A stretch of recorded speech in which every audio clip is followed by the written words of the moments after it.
Oke, selamat siang semua. Nah, kita akan bahas materi hari ini. Jadi materi hari ini adalah materi terakhir minggu ini.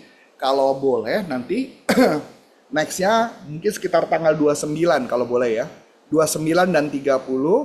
Habis itu materinya selesai level 1. Nanti kalau level 2 kita bisa bicara nanti di Januari atau mungkin di Januari atau Februari. Yang penting adalah kita paham dulu tentang firman sehingga ketika kita belajar akan lebih gampang untuk bertumbuh gitu ya. Nah, jadi hari ini topiknya adalah identitas di dalam Kristus.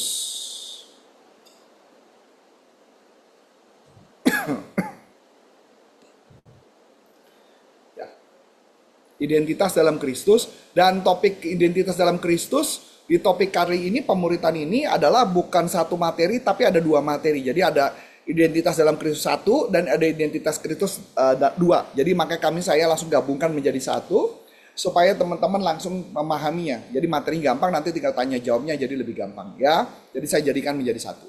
Nah, apa yang kita pelajari? Yang pertama, yang kemarin juga ada pertanyaan Bu Iin, dan ini juga hal yang kenapa saya juga mau memperkenalkan ke Nana gitu ya, dan teman-teman yang lain, bahwa kita ini adalah ciptaan baru. Pengertian ciptaan baru seperti apa? Saya akan baca dulu firmannya, baru akan saya jelaskan. 2 Korintus 5 ayat 17, jadi siapa yang ada di dalam Kristus, ia adalah ciptaan baru. Yang lama sudah berlalu, sesungguhnya yang baru sudah datang. Nah, apa maksudnya? Nah, kita jelaskan ya. Jadi gambarannya gini. Misalkan saya kasih contoh. Ini contoh yang dibawakan oleh Lawson Perdue, salah satu gurunya Charis, itu ngajarinnya kayak gini. Ketika Antonius Arif, anggaplah bukan Antonius Arif, katakanlah ada seorang pemabuk yang sangat terkenal. Pemabuk yang sangat terkenal. Pemabuk ini sudah meninggal dan dia sudah dikubur, ya, sudah mati. Kemudian malamnya temannya datang. Teman-teman datang ke kuburan sambil bawa alkohol. Terus temennya yang pemabuk mati tadi dipanggil-panggil sama temennya. Bro, bangun bro. Ini ada alkohol nih. Mau nggak? Ayo bangun dong. Ya pasti nggak bangun dong. Orang udah mati. Ya nggak? Digodain lagi. Ini alkoholnya banyak. Lu minum nih bareng-bareng. Nggak dijawab. Nah, pengertian mati tadi adalah bahwa kita sudah mati di dalam Kristus, maka kita yang lama sudah mati. Apa aja yang mati? Yang mati adalah karakter kita yang buruk, perilaku kita yang buruk, penyakit-penyakit, dan sifat-sifat semua yang buruk sudah mati. Tetapi kenapa, kemarin kan Bu Ina nanya, tapi kenapa ketika gue sudah dibaptis, sudah terima Yesus, kok gue belum berubah? Iya, kenapa belum berubah? Karena kita belum mengimani bahwa kita sudah mati. Makanya setiap kali ada godaan dosa, saya kasih contoh gampang sederhana. Ada godaan dosa supaya saya nonton film, saya nonton pornografi misalnya.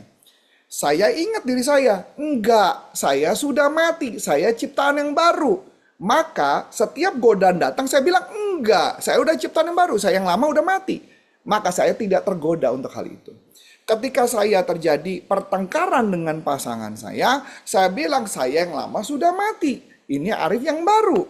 Nah, yang baru sudah datang. Makanya apa yang terjadi? Itu mencegah cara kita mencegah dosa. Walaupun nanti di topik-topik nanti ke depan saya akan bisa ngebahas tentang gimana cara kita mencegah dosa. Dan itu ada di ayat, ada di bukunya, kitabnya Yakobus, dan itu akan clear banget bagaimana kita mencegah dosa. Tetapi yang paling gampang, karakter kita, semua perilaku buruk kita sudah mati.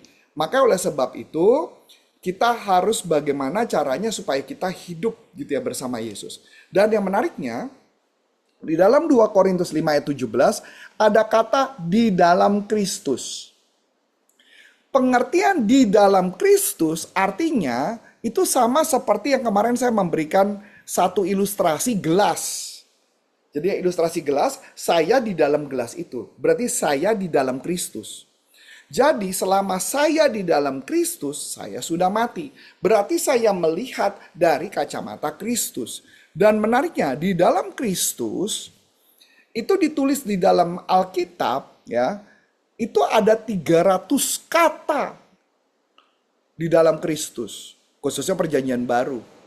Dan menariknya, artinya di dalam Kristus itu artinya kita dengan Kristus sudah bersatu menjadi satu. Jadi bukan lagi si Arif, tapi Kristus yang hidup di bersama saya. Saya ini ada Kristus, saya adalah Kristus. Saya adalah pengertian saya adalah Kristus karena Yesus yang tinggal di saya. Ingat ya, bukan si Arifnya Kristus ya. Nanti ini jadi teologi yang salah. Jadi Arif ini dengan Kristus menjadi satu. Saya menjadi satu di dalam konteks Alkitab nih ya.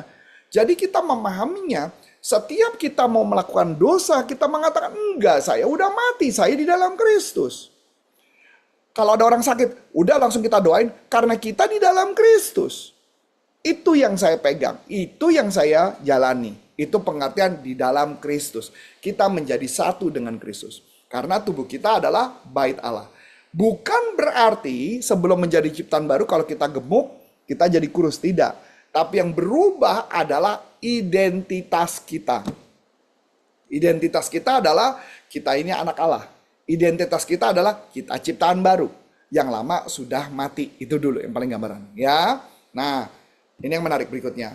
Jadi yang berubah apa? Yang berubah adalah roh kita.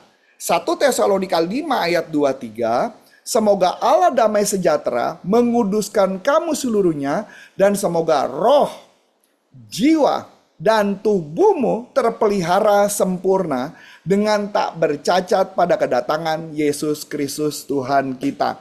Jadi kasih gambaran bahwa kita setelah berubah, maka kita di dalam diri kita jadi ada 3 bagian. Ada tubuh, jiwa, dan roh. Jadi ada tubuh, jiwa, dan roh.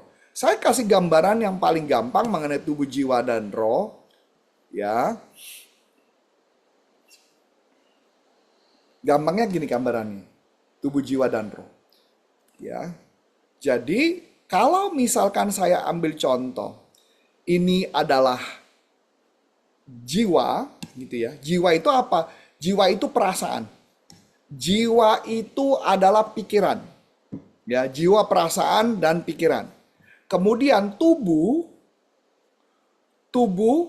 adalah vessel, badan kita. Tubuh adalah badan kita, ya. Sedangkan roh, ya, setelah kita menerima Yesus sebagai Tuhan dan Juru Selamat, maka roh kita dengan roh Kudus bergabung menjadi satu. Pertanyaan menarik adalah, ketika kita ada masalah hidup di dunia, kita tidak mengerti tentang Yesus, maka apa yang terjadi? Setiap ada masalah, ada kesulitan ekonomi, kesulitan apapun, kita ngelihatnya memandang tubuh. Yang lihat siapa? Jiwa yang lihat ke tubuh. Jiwa ngelihat kayaknya bener ya, ekonomi berat ya, kayaknya nggak bisa ya. Iya, kayaknya gue sakit ya badannya. Ingat ya, yang sakit bukan jiwa loh. Tubuh yang sakit, bukan jiwa yang sakit. Yang tidak bahagia bukan jiwa loh, tapi tubuh yang tidak bahagia. Tetapi gara-gara tubuh kita sakit, maka jiwa kita ikut sakit.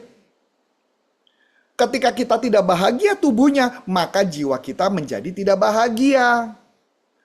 Nah, pertanyaan menarik, bagaimana kita bisa melihat firman Tuhan sebagai kebenaran? Nggak bisa, karena kita melihat, kita nyelarasin diri kita sesuai dengan tubuh. Makanya kenapa kita nggak bisa merdeka, kita nggak bisa menang ngelawan tubuh kita kayak gitu. Makanya apa yang harus dilakukan? Idealnya adalah harusnya jiwa melihat kepada Roh Kudus. Ya, jiwa melihat kepada Roh Kudus karena Roh Kudus adalah kebenaran. Roh Kudus mengetahui isi firman kitab suci, dia mengetahui. Gitu ya, dia ngerti seluruh isi kitab suci, dia ngerti gitu ya. Pertanyaannya adalah bagaimana kita bisa supaya pikiran kita atau jiwa kita bisa sesuai dengan Roh Kudus. Yang jadi masalah adalah Roh Kudus tidak bisa dirasakan. Roh Kudus tidak bisa dirasakan. Jadi kalau orang berasumsi, kok gue gak bisa ngerasain Tuhan ya? Lo memang Tuhan gak bisa dirasakan. Makanya banyak gereja-gereja yang sengaja pakai lagu-lagu, nyanyi-nyanyi, supaya mereka seakan-akan bisa ngerasain adanya Roh Kudus. Seakan-akan mereka bisa ngerasain Tuhan. Jadi kadang-kadang saya suka ketawa ya kalau di gereja bilang gini. Misalkan kayak nyanyi gitu ya. Eh, Mari kita kita rasakan hadirat Tuhan. Loh, gimana bisa dirasakan orang hadirat Tuhan kok nggak bisa dirasakan? Yang bisa ngerasain adalah lagu yang dibuat semedley mungkin, diulang-ulang, membuat kita masuk ke kondisi trans hipnosis. Maka kita akhirnya jadi ngerasa, oh iya gue ngerasa ya, kayaknya vibrasinya kuat banget ya. Ini ada aura Tuhannya berasa ya. Lah Tuhan tuh gak ada aura lagi. Gitu loh ya. Jadi itu yang sering banget orang salah gitu loh. Kenapa kalau gua doa, kenapa gua ngerasa kosong ya? Kenapa kalau gua doa kok gua nggak ngerasa Tuhan ada? Loh, sebentar. Tubuh kita adalah bait Allah. Berarti ada Allah di sana. Dan menariknya, kalau kita baca perjanjian lama, Roh Kudus itu datang dan pergi. Saya ulangi lagi. Di perjanjian lama, Roh Kudus datang dan pergi. Contoh, masih ingat cerita-cerita tentang Samson yang rambutnya dipotong jadi pendek kemudian nggak punya tenaga? Itu Roh Kudusnya come and go. Gitu ya. Jadi dia kapan datang, kapan dia pergi. Itu come and go. Begitu juga di Nabi Nuh, come and go. Maka kita bisa lihat Saul kok bisa come and go. Kenapa para nabi bisa juga bernubuat kadang juga enggak, come and go gitu loh ya. Bahkan waktu Saul dipilih menjadi seorang raja, ada beberapa orang merasakan hadirat Tuhan dan mereka menjadi ini seorang nabi, itu juga come and go. Habis itu nanti hilang, come and go. Di zaman perjanjian lama come and go. Tetapi come and go maksudnya datang dan pergi gitu ya. Datang dan pergi gitu ya. Nah, kalau di perjanjian baru, Roh Kudus tidak pernah pergi. Roh Kudus tinggal di dalam tubuh kita. Jadi, mau kita ngerasain nggak ngerasain, kita tahu bahwa Roh Kudus ada. Ketika gue ngomong ini, gue tahu Roh Kudus ada di samping gue. Roh Kudus ada di dalam gue. Gue tahu banget. Gitu ya gambarannya ya. Makanya kita nggak boleh ngomong sembarangan yang mendukakan Roh Kudus. Itu paling pentingnya. Kan gitu ya gambarannya. Nah, jadi apa yang harus dilakukan? Supaya kita selaras dengan Roh Kudus. Supaya kalau selaras, maka sejak saat itu jiwa udah nggak perlu lagi melihat ke tubuh. Tapi jiwa melihatnya kepada Roh Kudus. Apa yang harus dilakukan? Yang harus dilakukan adalah melakukan pembaharuan budi, gitu ya. Pembaharuan budi. Sebentar, saya buka dulu Alkitabnya. Sebentar ya.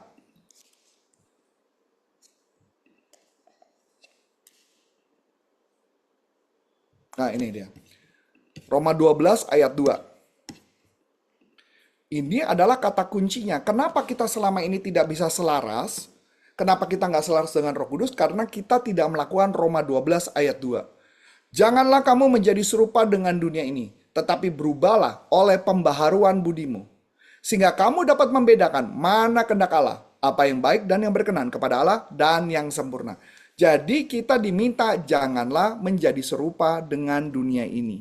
Jadi kita harus melakukan pembaharuan budi terus-menerus.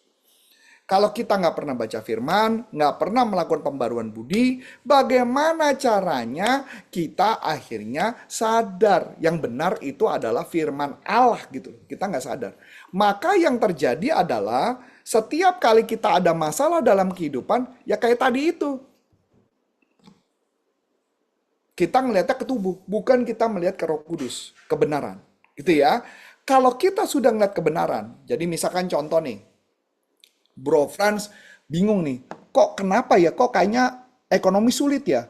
Loh, ekonomi sulit itu tubuh, dunia. Tetapi Roh Kudus mengatakan tidak begitu. Dia akan mengatakan, kamu menjadi kepala, bukan ekor. Kamu diberkati di kota, diberkati di ladang. Ya, Allah akan memenuhi segala kebutuhanmu menurut kemuliaan dan kekayaan dalam Kristus Yesus. Di situ tidak ada kalimat, Franz, hiduplah miskin. Nah, kan nggak gitu kalimatnya. Hiduplah susah, nggak ada tuh kalimatnya, nggak ada gitu tuh. Jadi kita ngelihat kebenaran firman. Jadi tugas kita hanya fokus pada kebenaran firman, bukan pada kebenaran yang lain. Gitu ya. Jadi gambaran di sini kita ngelihat, oh gitu. Jadi kalau saya berdoa, saya tidak merasa ada Tuhan, kita ingat ya, merasa tidak Tuhan, tapi jiwa kita tahu bahwa Tuhan ada dalam tubuh kita. Itu dulu yang kita pegang. Berarti di mana kita berada, Tuhan ada di sana. Kita masuk ke dalam sebuah ruangan, Tuhan juga ada di sana. Itu yang kita pegang. Nah, inilah perjalanan-perjalanan yang mau kita jalankan dalam kehidupan kita. Nah, gitu ya. Jadi, kalau kita mau melakukan perubahan dalam hidup, maka harus yang berubah apanya? Pikiran kita dulu diubah. Baca firman. Itu kata kuncinya. Ya, kita lanjutkan dulu. 1 Tesalonika 5 ayat 23 yang tadi mengatakan ya. Tadi udah dijelasin ya. Sama ya. Nah, lanjut ya.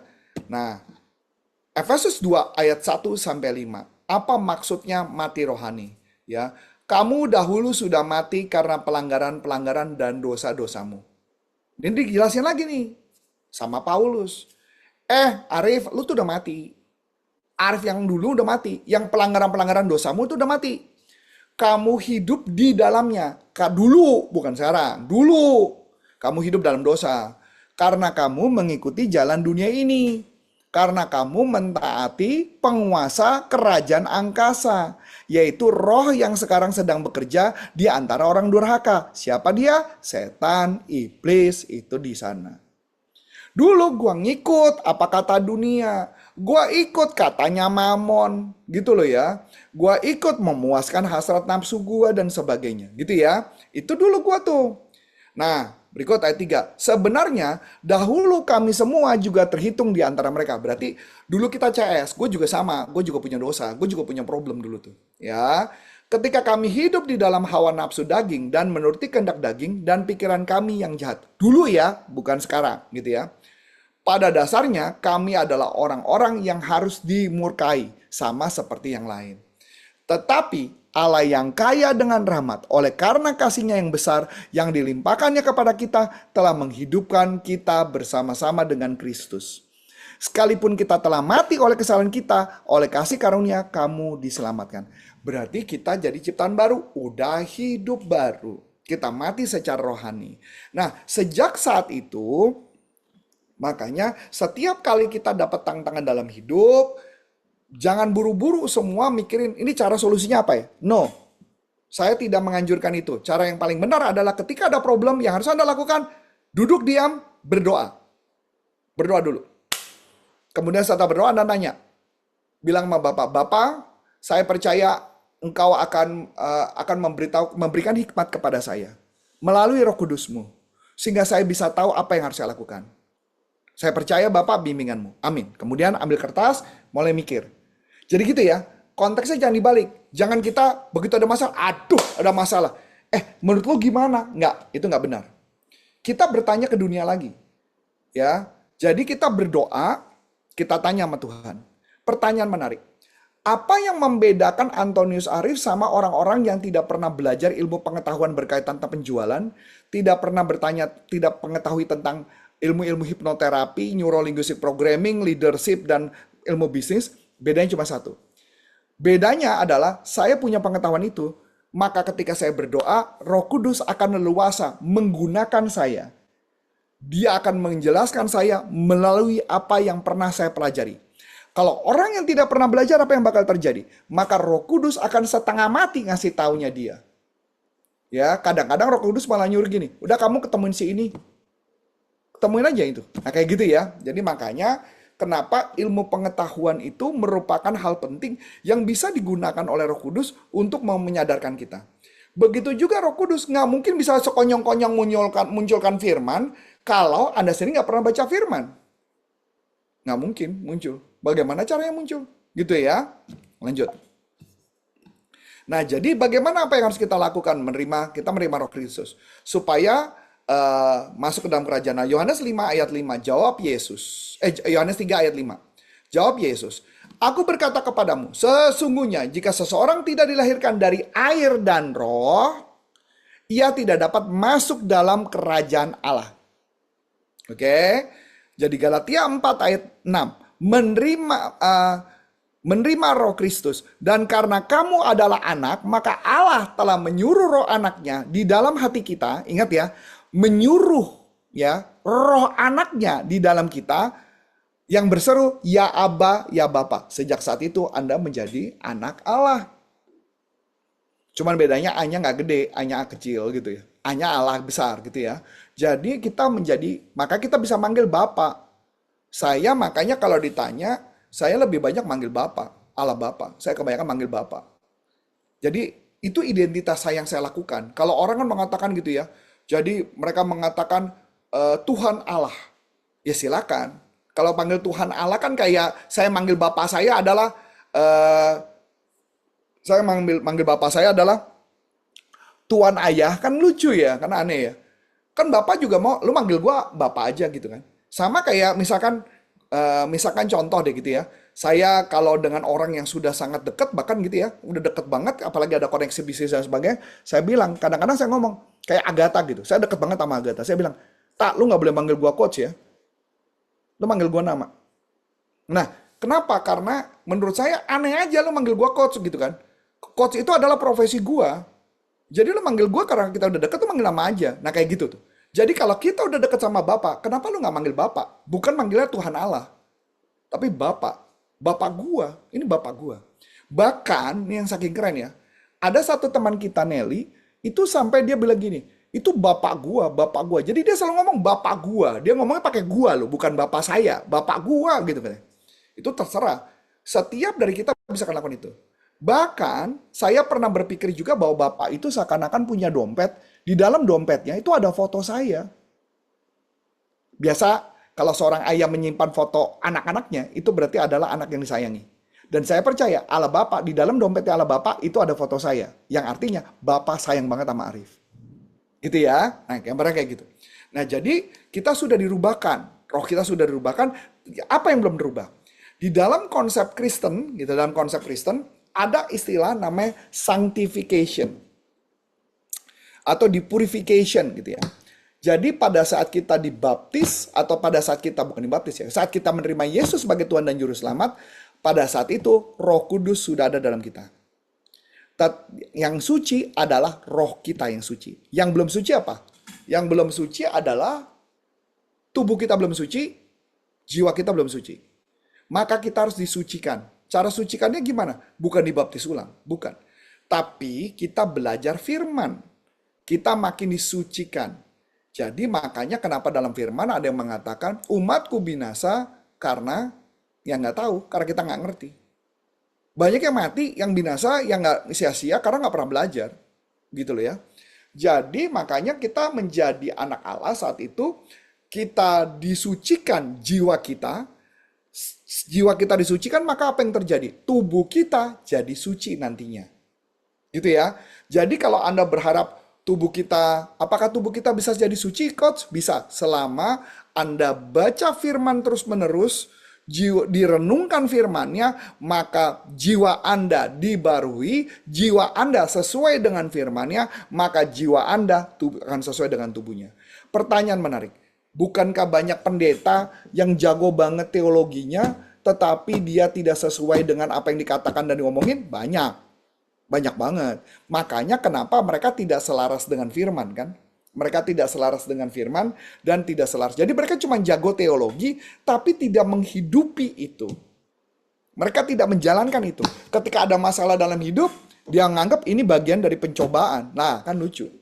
Karena memang kita tahu belajar teologi bukan berarti kita jadi intim. Tidak. Sedangkan di Charis kita diajari jadi intim. Ya, kita diajari menjadi lebih intim. Kita lanjutkan lagi. Ya. Nah, di 1 Korintus 6 ayat 9 sampai 11. Ini adalah efek kalau lahir baru ya. Atau tidak tahukah kamu bahwa orang-orang yang tidak adil tidak akan mendapat bagian dalam kerajaan Allah? Kemarin Bu Iin juga udah nanya gitu. Janganlah sesat. Orang cabul, penyembah berhala, berzina, banci, pemburit, pencuri, kikir, pemabok, pemfitnah, penipu tidak akan mendapat bagian dalam kerajaan Allah. Dan beberapa orang di antara kamu demikianlah dahulu. Tetapi kamu telah memberi dirimu disucikan. Jadi ingat ya, saya bold, itu ada 3 hal yang akan terjadi pada kita. Kita setelah lahir baru, kita disucikan. Kita dikuduskan. Dan kita dibenarkan dalam nama Tuhan Yesus Kristus dan dalam roh Allah. Jadi kalau Anda bilang gini, apakah Nana masih tidak layak di hadapan Allah? Tidak, karena Nana sudah disucikan. dikuduskan, dan dibenarkan. Keren ya. Jadi apakah kita adalah orang berdosa? Kita orang berdosa? Iya, memang kita orang berdosa. Betul, kita orang berdosa. Tapi setelah kita lahir baru menerima Yesus sebagai Tuhan dan Juru Selamat, kita sudah disucikan, dikuduskan, dibenarkan dalam nama Yesus Kristus. Disucikan berarti kan kayak dimandiin ya. Dibersihin dari kotor-kotor. Kalau dikuduskan berarti apa? Dikasih pakaian-pakaian yang layak. Dibenarkan, dipakai pakaian yang layak, bahkan dipakai jubah, dipakai cincin seperti anak yang hilang, dipakai kasut untuk berhadapan dengan Bapa. Keren loh. Masih ingat kan cerita yang anak yang mengaku dosa, lari-lari, begitu kan bapaknya yang lari duluan. Wah kan gitu. Berarti pertanyaan menarik. Kalau kita masih dibilang kamu pendosa, sebentar dulu, betul saya dulu pendosa. Tapi sejak saya menerima Yesus sebagai Tuhan dan Juru Selamat, saya disucikan, dikuduskan, dan dibenarkan. Jadi apa yang terjadi? Ya kamu tetap benar. Selama-lamanya. Gitu ya. Satu kali untuk selama-lamanya. Tapi kalau Mama nanti Nana atau Frans atau siapapun teman-teman di sini pernah berbuat dosa, bukankah nanti jadi berdosa lagi? Betul. Betul. Makanya mesti kembali kepada Allah. Kita harus kembali kepada Allah. Gitu ya. Kita harus kembali kepada Allah. Kalau kita kembali kepada Allah, maka terjadi pertobatan, kita akan mendengar, kita menerima surga di bumi seperti di dalam surga. Kalau saya berbuat dosa, yang rugi saya sendiri. Ya walaupun gue nanti masuk surga. Tapi yang rugi saya sendiri. Mahkota kehidupan gue gak dapet. Gitu kan. Kehidupan gue sia-sia. Gue gak menang di dunia. Nah kayak gitu yang terjadi. Sedangkan kita mau menang dalam seluruh kehidupan kita. Kita harus dibebaskan. Jangan sampai iblis yang menang. Jangan sampai iblis yang menang. Kita harus menangkan Bapa. Gitu ya. Jadi kita udah jadi satu roh dengan dia. Ya. 1 Korintus 6 ayat 17. Yang mengikatkan diri dengan Tuhan menjadi satu roh dengan dia. Tetapi siapa yang mengikatkan dirinya pada Tuhan. Ya tadi sama ya. Jadi siapa yang sudah mengikatkan dirinya kepada Tuhan. Kita udah jadi satu roh. Jadi kalau Pak Medi bilang gini. Enggak, lu nggak ada hubungan sama Tuhan. Tuhan ya Tuhan, lu enggak. Di 1 Korintus 6 17 dia mengatakan. Kalau kita sudah mengaku Yesus sebagai Tuhan dan Juru Selamat kita, maka kita udah jadi satu dengan Dia. Jadi sekarang hati-hati, apapun yang Anda lakukan, Anda melakukan perbuatan dosa, itu melukai Dia, melukai Bapa, melukai Roh Kudus, gitu ya. Kita harus ingat tuh gambaran itu. Nah berikut, jadi kita masuk yang sesi 2-nya nih ya. Jadi supaya, tadi udah ya, transformasi diri, supaya bisa seperti itu, tadi yang kita baca ya. Harus melakukan membaca firman, pembaruan budi, Roma 12 ayat 2. Jadi fungsi mengenakan manusia baru, Efesus 4 ayat 24. Dan mengenakan manusia baru yang telah diciptakan menurut kehendak Allah di dalam kebenaran dan kekudusan yang sesungguhnya. Jadi kita pakai pakaian kita. Kita ini adalah manusia baru, bukan manusia yang lama. Kita udah mati akan dosa dan kita hidup yang baru. Ya, ini identitas kita. Nah, berikutnya kebenaran dalam Kristus. Roh kita menjadi benar dan kudus, tapi jiwa dan tubuh belum.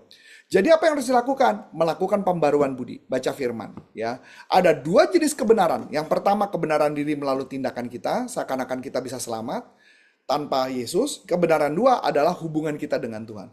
2 Korintus 5 ayat 21. Dia yang tidak mengenal dosa telah dibuatnya menjadi dosa karena kita. Supaya dalam dia kita dibenarkan oleh Allah. Perhatikan kalimatnya. Supaya di dalam Yesus kita dibenarkan oleh Allah. Apakah Arif yang benar karena perbuatan baik saya? Tidak, saya dibenarkan karena Yesus. Jadi kalau ada orang yang mengatakan Arif itu hidupnya nggak benar, enggak, saya udah dibenarkan oleh Yesus. Itu perbuatannya. Ya, lanjut. Efesus 2 ayat 10, jadi karena kita ini buatan Allah, diciptakan dalam Kristus Yesus untuk melakukan pekerjaan-pekerjaan baik yang dipersiapkan Allah sebelumnya. Ia mau supaya kita hidup dalamnya. Maka segala sakit, kemiskinan, kesengsaraan tidak akan kita terima. Kecuali Anda mengikuti apa kata dunia. Itu pilihan Anda. Mau ngikuti kata dunia? Silakan gitu ya. Kalau saya mau ngikuti apa kata firman.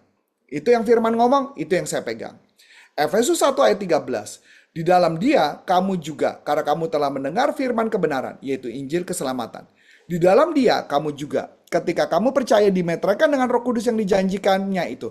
Jadi apakah rohmu bisa berdosa? Tidak. Roh Kudus tidak bisa berdosa. Karena Roh Kudus sudah dimeteraikan, roh kita sudah dimeteraikan oleh Roh Kudus. Yang bisa berbuat dosa hanya tubuh dan jiwa. Ya. Efesus 3 ayat 17. Sehingga oleh imanmu Kristus diam di dalam hatimu dan kamu berakar serta berdasar di dalam kasih. Amin. Jadi kita mulai nih. Oh, Yesus ada dalam kita, kita di dalam Yesus, Yesus tinggal di dalam kita, dan itu terus yang kita dibilangin ya. 1 Yohanes 5 ayat 12, barang siapa memiliki anak, ia memiliki hidup. Barang siapa tidak memiliki anak, ia tidak memiliki hidup. Barang siapa yang punya Yesus, ia punya kehidupan. Barang siapa nggak punya Yesus, ya matilah kita. Gitu ya. Di Kolose 1 ayat 26-27, yaitu rahasia yang tersembunyi dari abad ke abad dan dari turunan ke turunan.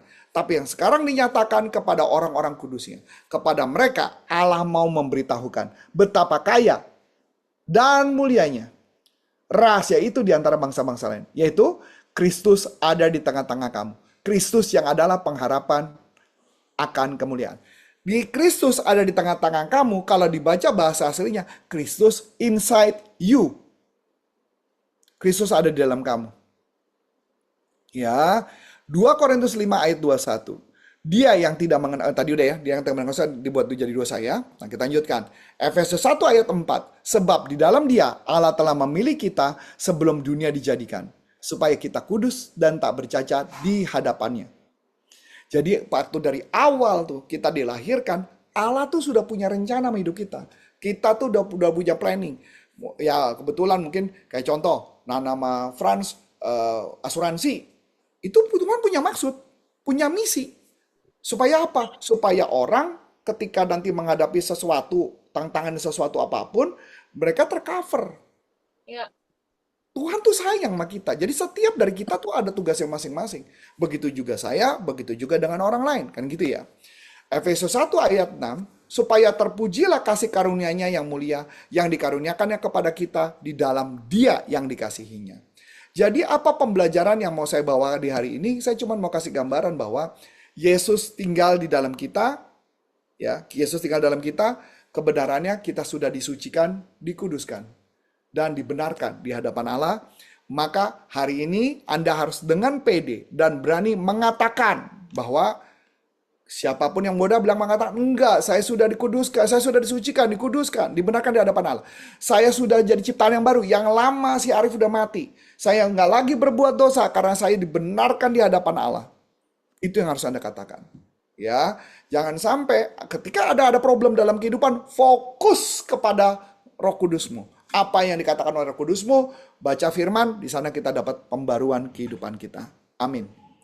Oke, silakan kalau ada pertanyaan, silakan. Bu Kristi kemarin ada pertanyaan tuh, belum sempat keburu muridnya datang tuh.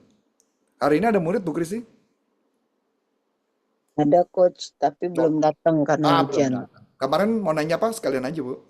Aku nggak tahu nih mau doain mereka nggak usah datang.